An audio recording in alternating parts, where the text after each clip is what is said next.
Usama bin Laden جو القاعدہ کا سربراہ اور 11 ستمبر 2001 کے امریکی حملوں کا ماسٹر مائنڈ تھا کو 2 مئی 2011 کو ایک خفیہ امریکی فوجی آپریشن میں ہلاک کر دیا گیا۔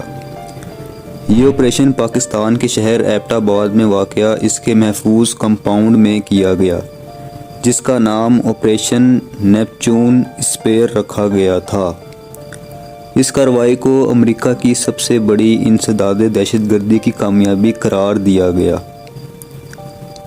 11 ستمبر 2001 کے حملے کے بعد امریکہ نے وار اینڈ ٹیئر دہشت گردی کے خلاف جنگ کا آغاز کیا اور اسامہ بن لادن کی تلاش شروع کر دی۔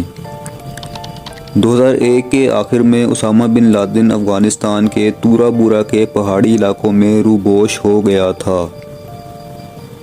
2003 سے 2010 تک وہ منظر عام سے غائب رہا اور انٹیلی جنس ایجنسیوں کے لیے ایک بڑا چیلنج بنا رہا۔ 2010 میں امریکی CIA کو ایک اہم سراغ ملا۔ ایک شخص جسے ابو احمد الکویتی کہا جاتا تھا اسامہ بن لادن کا قریبی ساتھی اور پیغام رساں تھا۔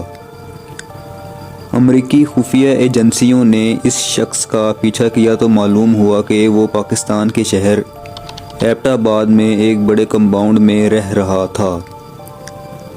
امریکی CIA نے کئی ماہ تک اس کمپاؤنڈ پر نظر رکھی اور نتیجہ اخذ کیا کہ یہاں اسامہ بن لادن موجود ہو سکتا ہے۔ ایبٹ آباد پاکستان کے خیبر پختونخوا صوبے میں واقع ایک چھوٹا اور پرسکون شہر ہے، جہاں پاکستانی فوج کی ایک بڑی چھاؤنی بھی موجود ہے۔ یہ عمارت ایک بڑے احاطے پر مشتمل تھی، جس کی دیواریں 12 سے 18 فٹ اونچی تھیں اور ان پر خاردار تاریں لگی ہوئی تھیں۔ کمپاؤنڈ میں موجود لوگ فون یا انٹرنیٹ استعمال نہیں کرتے تھے، بلکہ رابطے کے لیے پیغام رساؤں پر انحصار کرتے تھے۔ کمپاؤنڈ میں موجود کچرے کو عام طریقے سے ٹھکانے لگانے کی بجائے جلایا جاتا تھا تاکہ کوئی ثبوت نہ مل سکے۔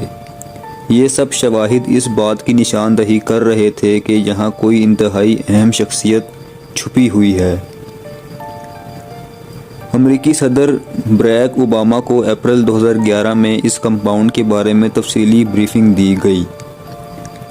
کئی آپشنز پر غور کرنے کے بعد اوباما نے نیوی سیلز ٹیم 6 کو ہدایت دی کہ وہ اسامہ بن لادن کو ہلاک یا گرفتار کرنے کے لیے خفیہ آپریشن کرے۔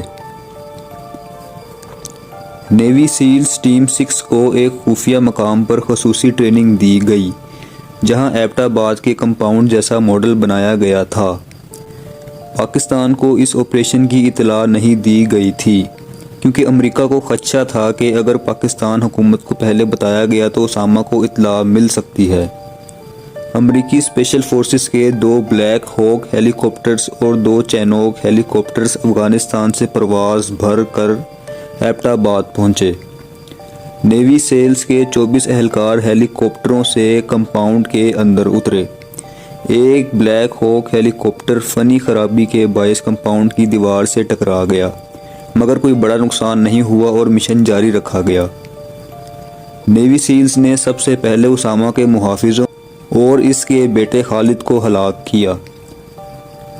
وہ پھر اوپر کی منزل پر پہنچے جہاں اسامہ اپنی بیوی کے ساتھ ایک کمرے میں تھا۔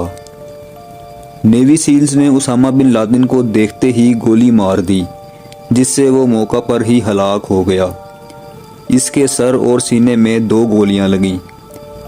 آپریشن مکمل ہونے میں 40 منٹ لگے اور امریکی فورسز نے اسامہ بن لادن کی لاش، کمپیوٹر، ہارڈ ڈرائیوز اور دیگر اہم دستاویزات قبضے میں لے کر واپس افغانستان چلے گئے۔ اسامہ کی لاش کو افغانستان کے بگرام ایئر بیس لے جایا گیا۔ ٹیسٹ اور چہرے کی شناخت سے اس کے DNA کی تصدیق کی گئی کہ یہ واقعی اسامہ بن لادن ہے۔ امریکی حکومت نے یہ فیصلہ کیا کہ اسامہ کی قبر کو انتہا پسندی کا مرکز بننے سے روکنے کے لیے اسے بحیرہ عرب میں اسلامی طریقے سے اس کی لاش کو دفن کیا جائے۔ 2 مئی 2011 کو امریکی صدر براک اوباما نے قوم سے خطاب میں اسامہ بن لادن کی ہلاکت کا اعلان کیا۔ امریکی عوام نے اس خبر پر جشن منایا اور نیوی سیلز کو ہیرو قرار دیا۔ پاکستان میں اس آپریشن کے بعد بڑی بحث چھڑ گئی کہ کیسے امریکی فورسز نے پاکستانی سرزمین پر بغیر اجازت آپریشن کیا۔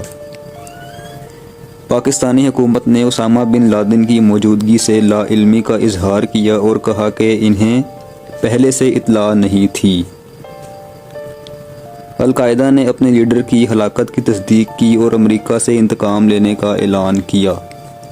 اس کے بعد مختلف شدت پسند گروہوں نے امریکہ اور اس کے اتحادیوں پر حملے کیے۔ القاعدہ کو بڑا دھچکا لگا لیکن وہ مکمل طور پر ختم نہیں ہوئی۔